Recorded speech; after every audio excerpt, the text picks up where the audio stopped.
Matematisk modellering. Hvad er hovedtrækkene ved matematisk modellering? Jo, en matematisk model kan anvendes til at analysere virkelige situationer via matematik. Det er en metode til at beskrive et virkeligt problem, f.eks. længden på ens tånegle, eller hvor meget et spædbarn vil vokse.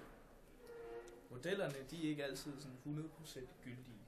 Hvis man tænker på, hvor meget noget vokser, så kan der være mange faktorer fra virkelighedens verden, som vil spille ind. Det kunne være din kost eller dine gener. Så helt præcise er de ofte ikke, men de er et godt udgangspunkt. Samtidig så er de idealiserende, altså fuldkomne. De er et muligt syn på fremtiden. Yes, og hen til nu. Ja, og jeg har så fundet et konkret eksempel på en matematisk model, og det er renteformen. Hvis vi nu siger, at jeg går ind i banken og låner 10.000 kroner, så har banken nogle renter, det vil sige, at jeg får nogle penge igen hvert år.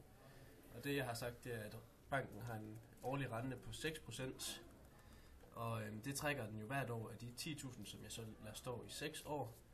Og så vil jeg gerne finde ud af, hvor mange penge jeg egentlig kan få efter de 6 år, når de bare står og trækker renter. Og så bruger man så renteformen, som hedder K, eller KN, hvis man ikke ved, hvor mange terminaler der er.